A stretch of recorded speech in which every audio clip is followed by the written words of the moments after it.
The following program is a PBS Wisconsin original production. The governor's budget is always reckless spending that the state can't afford. Following failed negotiations with the governor, Republicans in the state legislature unveiled their vision of the numbers for education, shared revenue, and taxes. I'm Frederica Freiberg. Tonight on Here and Now, we look at the numbers from the powerful Budget Committee and a proposal to try out wraparound mental health support in schools. Then we zoom in on central Wisconsin communities and the impact of federal cuts. And finally, from addiction recovery to assistance in the classroom, what the ruling on AmeriCorps funding means for state programs. It's Here and Now for June 13. Funding for Here and Now is provided by the Focus Fund for Journalism and Friends of PBS Wisconsin.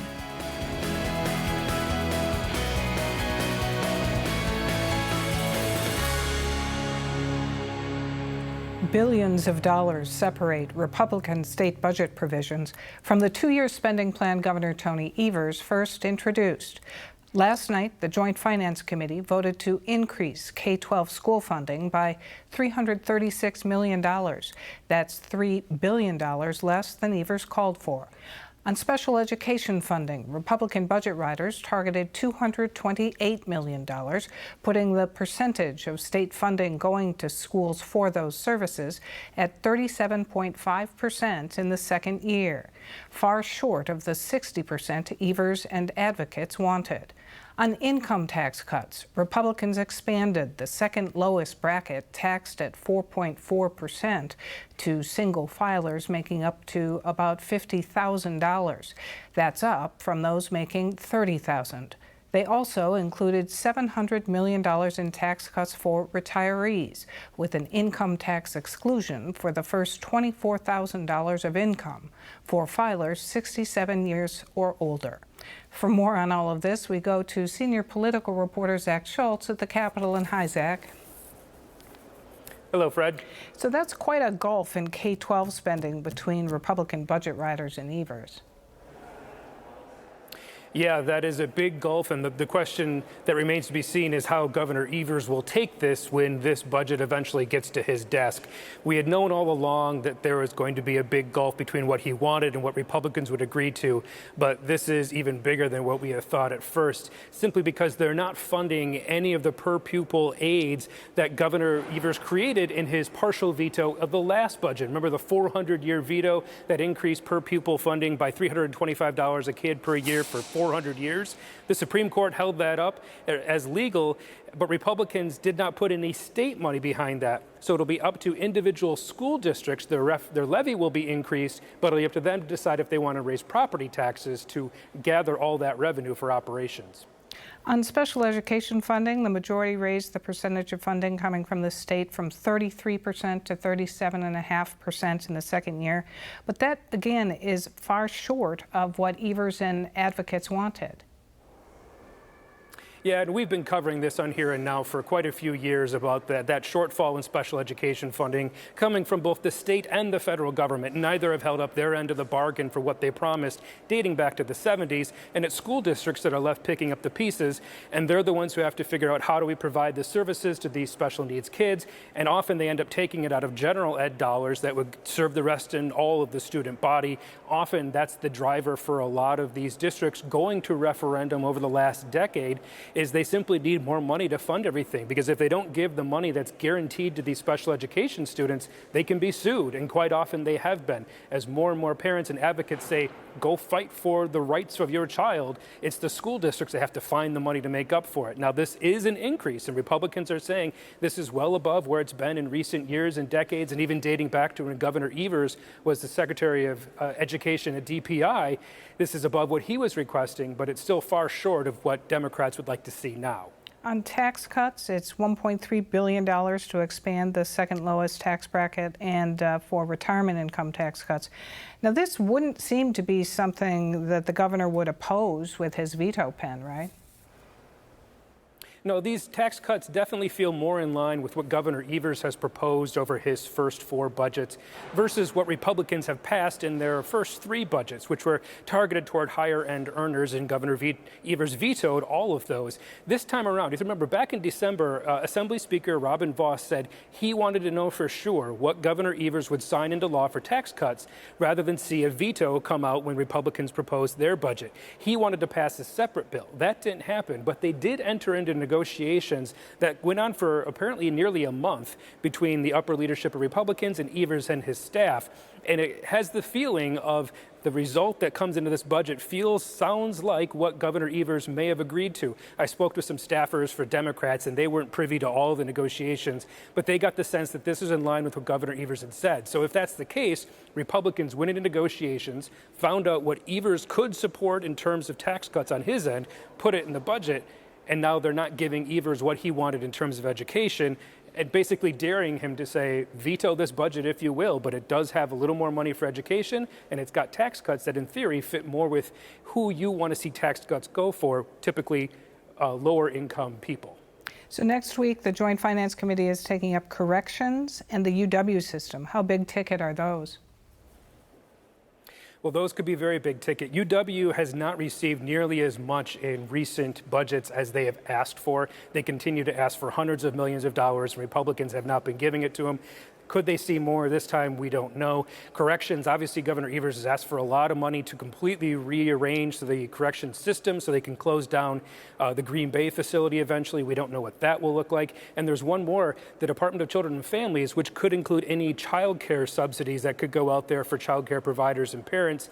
That was one of the things that Evers and his team were negotiating. So we don't know where that will fall as left. So some big ticket items that could include some money or might include nothing. We don't really know, but we are keeping on track for having this budget get done near the end of June. Will the Republican budget writers have made this document veto-proof, do you suppose? Well, nothing's veto-proof because Governor Evers can still lower dollar amounts and make these tax cuts smaller or eliminate entire sections, as he likely will for some of the provisions that are put in there. But they're going to make it much more difficult for him to create new language, as he did with that 400-year veto we were talking about in education from the last budget. All right. Zach Schultz, thank you so much for joining us. My pleasure.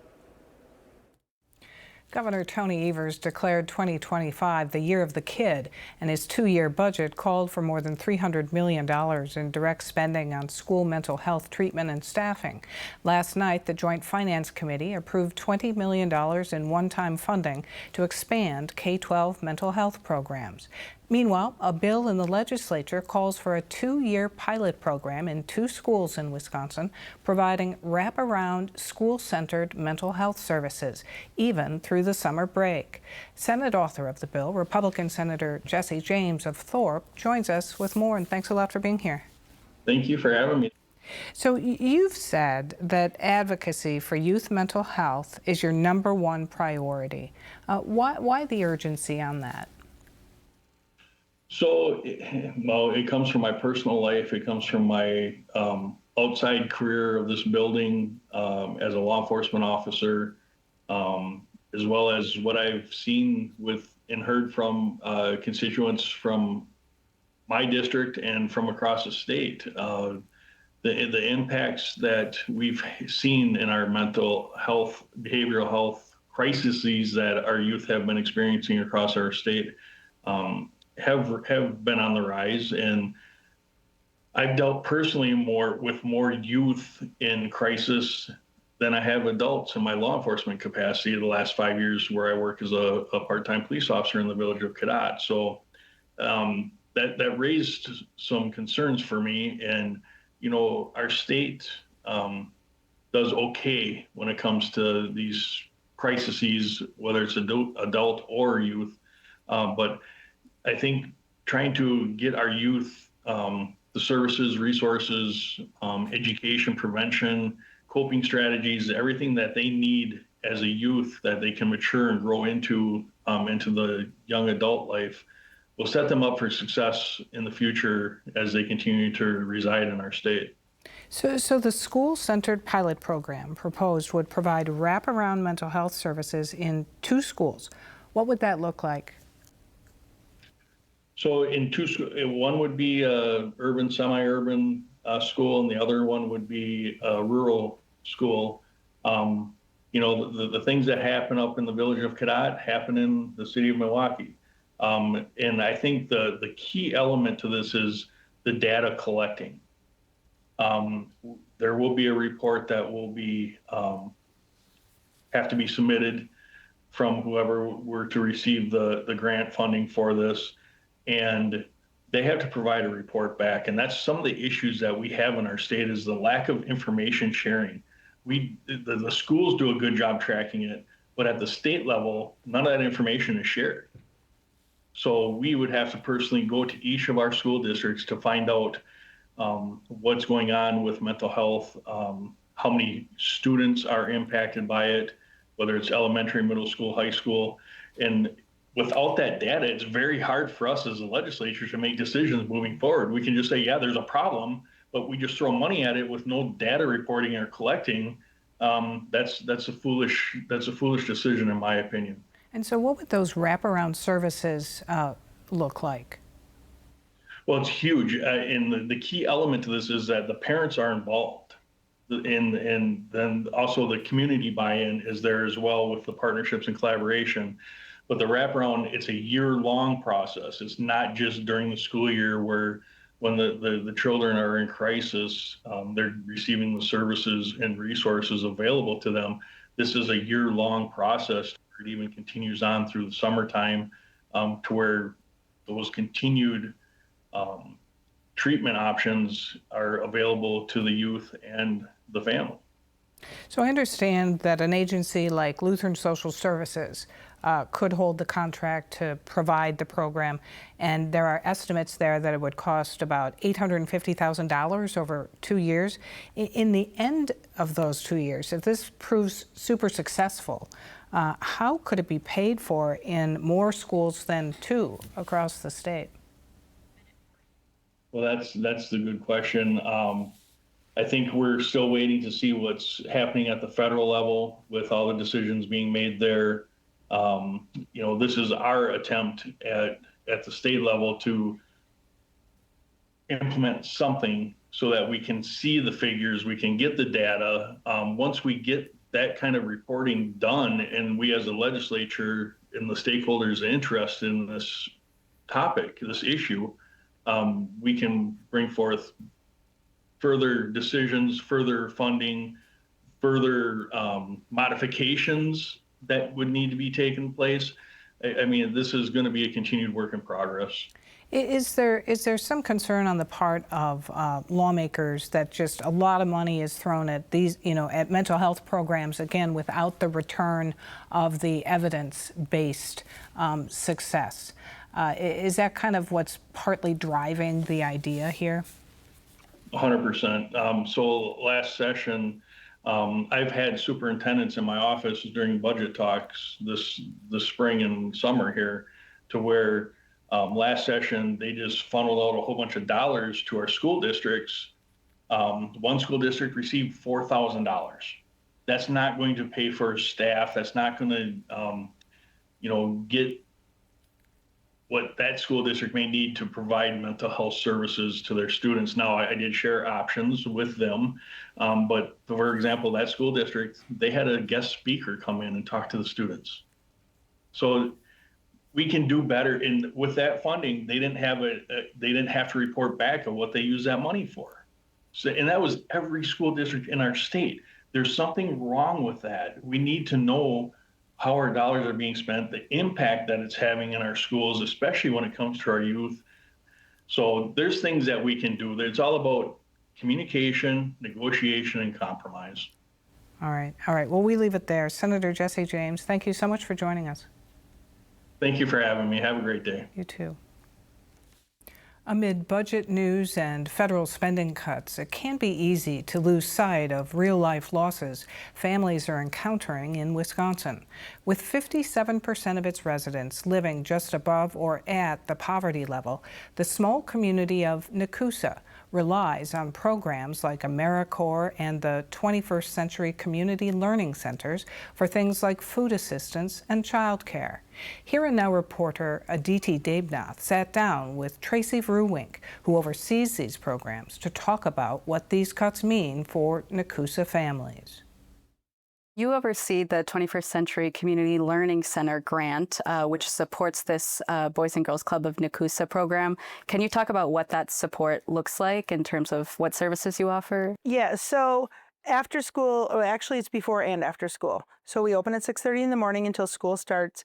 We do enrichment activities. We feed the kids, sometimes breakfast, depending. A lot of kids come to school, hungry.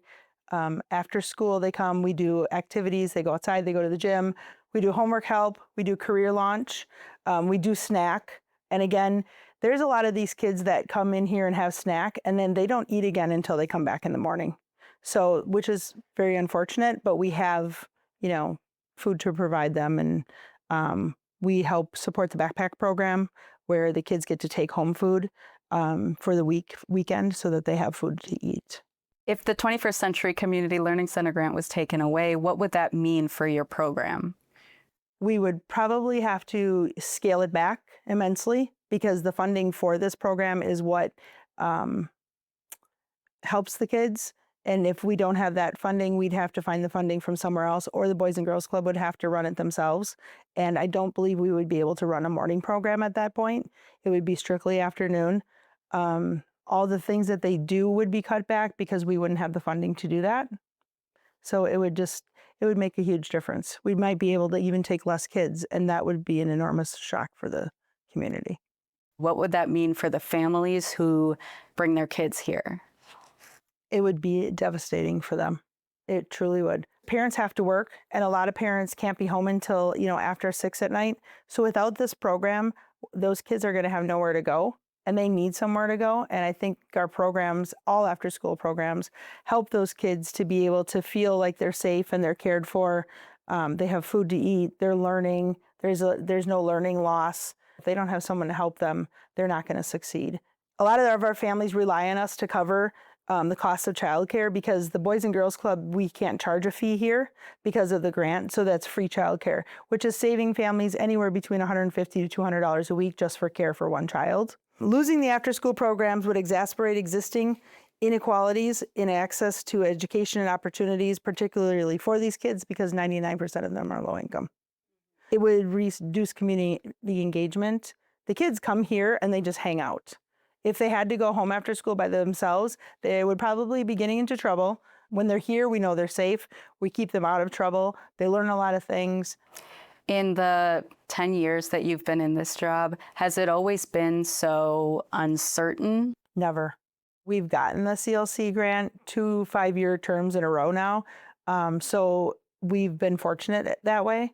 But if this funding goes away, I really honestly don't know what we're going to do. Like I said, it'll probably be on a smaller scale, but then we probably won't be able to serve the 200 children that we serve now because, the funding just won't be there to do that. You also oversee the AmeriCorps program, which helps this community in Nakusa get food on their table. Can you talk about that program and how it came about? We were contacted by the Wisconsin Partnership Program, which is a WPP grant, and they offered for us to write a grant to get an AmeriCorps staff here in our district. So we did that. We got Nikki. She came in, and it's all about like the food insecurities. Nikki started a food pantry. So we went from servicing 3 families. We're up to 21 families now. We have a couple of churches who do some fundraisers, and they donate money so that we can buy groceries to donate to the families.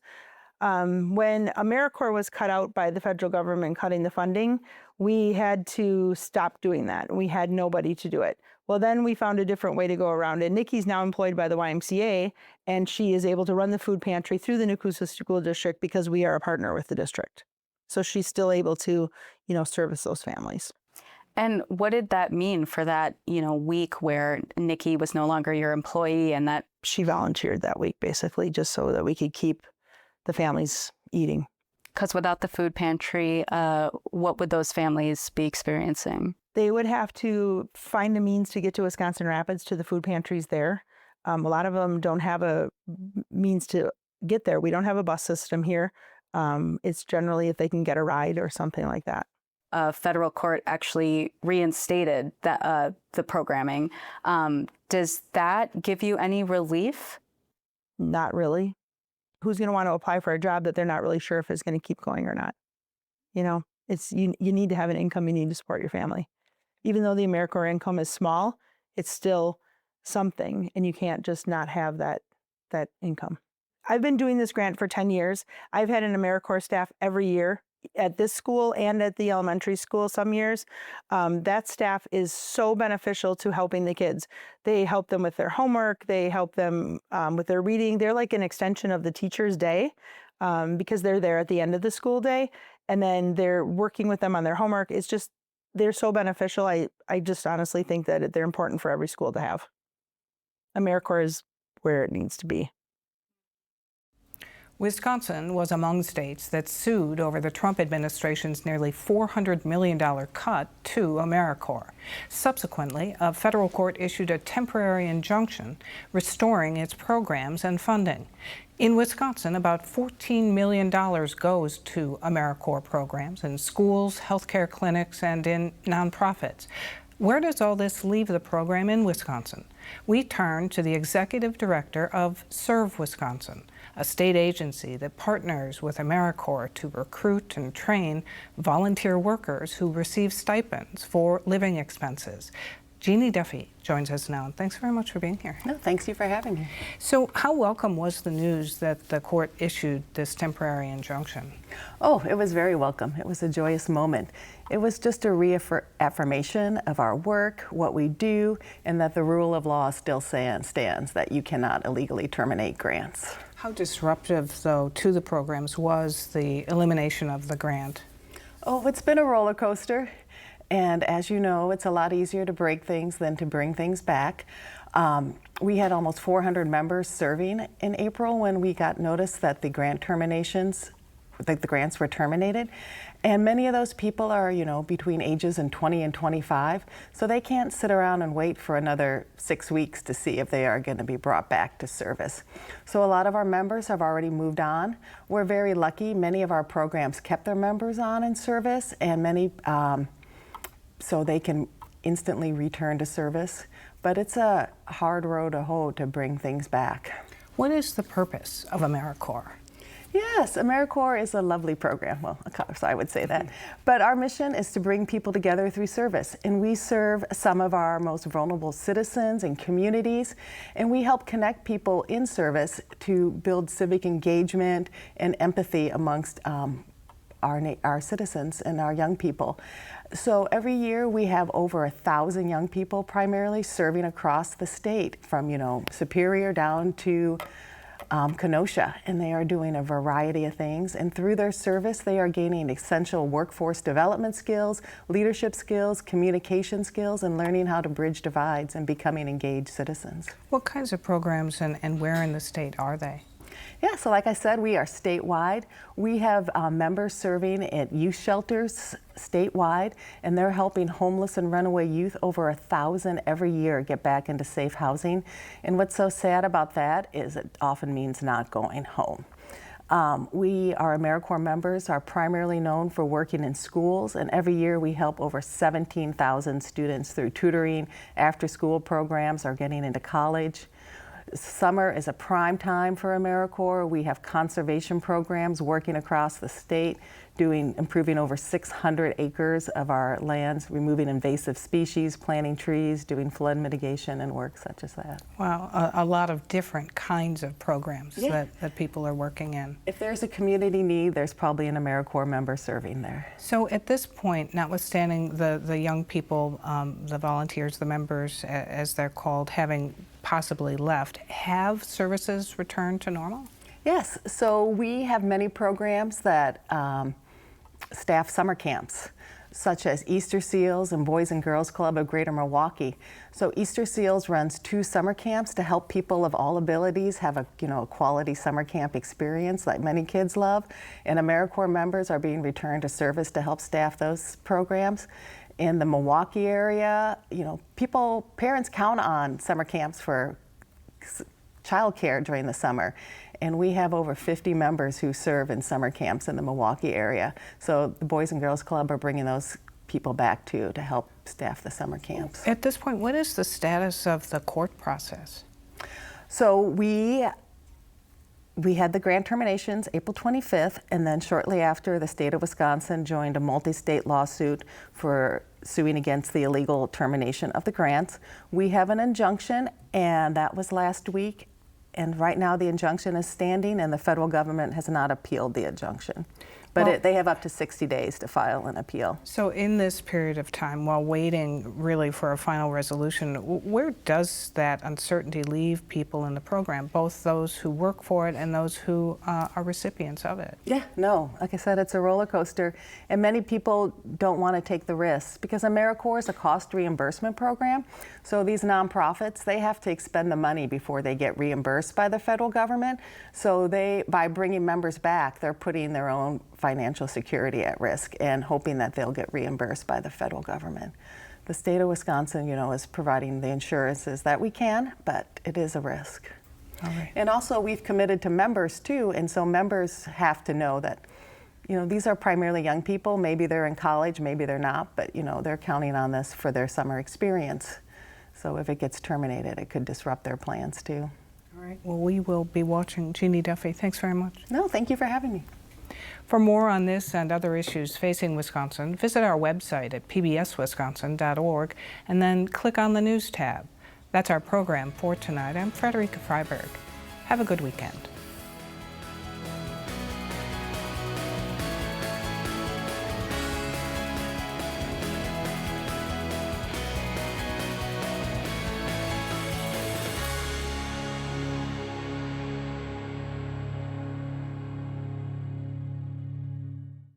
Funding for Here and Now is provided by the Focus Fund for Journalism and Friends of PBS Wisconsin.